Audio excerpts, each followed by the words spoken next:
Hello everyone, you welcome. Previous video lecture में हमने सीखा एक फॉर्मल लेटर या एप्लीकेशन लिखने का मेथड या format.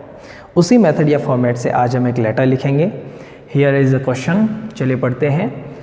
Imagine that you are Prapti और Prakash living at Vyas colony Bikaner. आपका नेम और एड्रेस दिया हुआ है। Write a letter to the secretary of RBSC। Letter किसको लिखना है, इसी से पता लग जाता है कि लेटर फॉर्मल है या इनफॉर्मल।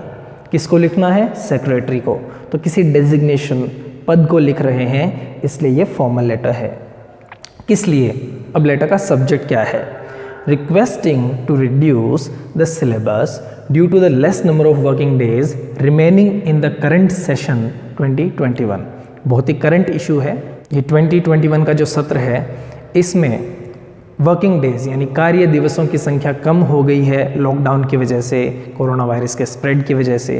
तो हमें सेक्रेटरी को ये रिक्वेस्ट करते हुए लेटर लिखना है कि सिलेबस को रिड्यूस कर दिया जाए। चलिए लिखते हैं।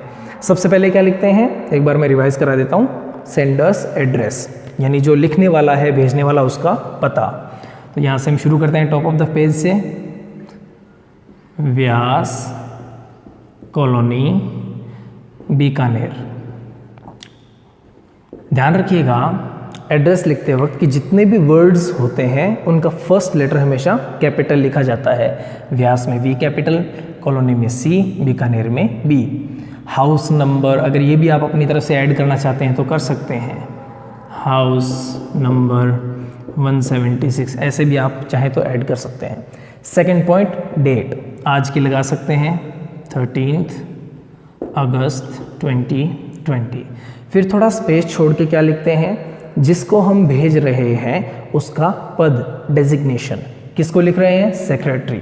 तो हमेशा द लगाएंगे, वैसे भी लगा हुआ होता ही है, लेकिन कैपिटलाइज करेंगे टी को। सेक्रेटरी। अब किसका सेक्रेटरी है? RBSC। फुल फॉर्म भी लिख सकते हो, एज इट इज़ लिख दीजिए RBSE। अब इसका एड्रेस थोड़ा जनरली में पता होना चाहिए, कहाँ है? अजमेर। अब हम लिखेंगे सब्जेक्ट। तो सब्जेक्ट आप यहाँ भी लिख सकते हैं और उसके बाद में आगे डॉट लगा के सब्जेक्ट लिख दीजिए। लेकिन सब्जेक्ट को हमेशा थोड़ा सा क्या है, गैप देकर यहाँ से शुरू कीजिए। ये थोड़ा सा कैची होना चाहिए, यानी नज़र में आना चाहिए, ठीक है? क्योंकि कोई भी फॉर्मल लेटर हम जब लिखते हैं तो जो रिसीवर होता है सबसे पहले सब्जेक्ट को देखता है कि ये किस विषय में है लेटर, ठीक है ना? सबसे इंपॉर्टेंट चीज़ होती है। तो सब्जेक्ट क्या है? अब इसको शॉर्ट एंड स्वीट लिख दीजिए, टू रिड्यूस द सिलेबस, ठीक है? तो टू रिड्यूस द सिलेबस।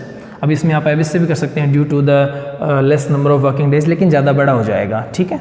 उसके बाद में यहाँ पे सैल्यूटेशन, थोड़ी जगह छोड़ के सैल्यूटेशन यानी संबोधन। अब जिसको भी हम लिख रहे हैं उसको हम संबोधित कैसे करेंगे? अब सेक्रेटरी सर है, मैडम है, नहीं पता, तो कॉमनली आप सर वर्ड यूज़ कर लीजिए, डियर सर। तो डियर सर, कोमा मत लगाइए। अब चाहे तो यहाँ पर आप थोड़ा स्पेस छोड़ के यहाँ से सबसे important part of the letter, message, वो लिखेंगे। यहाँ से भी शुरू कर सकते हैं, थोड़ी जगह छोड़ के यहाँ से भी शुरू कर सकते हैं। और कोई भी ऑफिशियल लेटर, ये कौन सा लेटर है? ऑफिशियल लेटर है। तो किसी भी ऑफिशियल लेटर की बिगिनिंग आप इसी लाइन से कर सकते हैं, जैसे with due respect I would like to say that. तो इतना आप याद रख लीजिए, कोई भी ऑफिशियल लेटर है तो उसकी बिगनिंग आप इस लाइन से कर सकते हैं। और भी कई तरह की, respectfully I would like to say that, ये भी कह सकते हो। इसके बाद में आपको अपने जो भी पॉइंट्स हैं उनको क्लियर करना है। तो पहले लिख लेते हैं, उसके बाद में एक साथ पढ़ेंगे।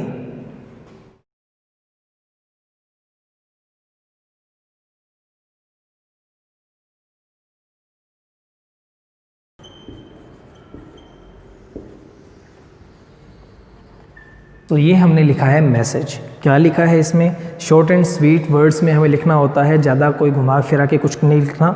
हमने लिखा है विद ड्यू रिस्पेक्ट, से सम्मान, सम्मान के साथ। I would like to say that, मैं ये कहना चाहूँगा कि the number of working days, कार्य दिवसों की संख्या हैज़ बिकम लेस, वो कम हो गई है because of the lockdown, lockdown के कारण, जो किसकी वजह से हुआ, due to the spread of कोविड-19, कोविड-19 की वजह से हुए लॉकडाउन के कारण। इन द करंट सेशन 2021, तो ये तो अपने को हिंट दिया हुआ ही था क्वेश्चन में, फिर हमने थोड़ा एक्सप्लेन किया है कि now the situation is such that, अब हालात ऐसे हैं कि द होल सिलेबस, जो पूरा पाठ्यक्रम है, कैन नॉट बी कंप्लीटेड, वो पूरा नहीं किया जा सकता in the remaining working days, बचे हुए कार्य दिवसों में। देयरफॉर, इसीलिए यू आर रिक्वेस्टेड, आपसे निवेदन है, to extend the time limit of the session, इस सत्र की कार्य अवधि या तो बढ़ा दी जाए या फिर और रिड्यूस द सिलेबस, या पाठ्यक्रम को कम कर दिया जाए। That's all. उसके बाद में मैसेज के जस्ट बाद में हम लिखते हैं एंडिंग, यानी समाप्ति। और किसी भी ऑफिशियल लेटर की समाप्ति, फॉर्मल लेटर की समाप्ति कैसे होती है, थैंकिंग यू से, थैंकिंग यू। और थैंकिंग यू लिखने के बाद में थोड़ा स्पेस छोड़ते हैं और उसके बाद में लिखते हैं क्लोजिंग फ्रेज। और किसी भी फॉर्मल लेटर का जो एप्रोप्रिएट क्लोजिंग फ्रेज है वो क्या होता है, योर्स फेथफुली, थोड़ा जगह छोड़ के योर्स फेथफुली, ठीक है। और लास्ट में जो 10th पॉइंट था वो क्या था, लिखने वाले का नाम दिया हुआ है, अगर दिया हुआ हो तो उसी में से लिखें, ठीक है। तो प्रकाश या प्राप्ति में से आप कोई भी नाम लिख लीजिए, प्रकाश, दैट्स ऑल। तो नोट कर लीजिए, मिलते हैं अगले वीडियो में एक नए टॉपिक पे लेटर के साथ। ऑलराइट।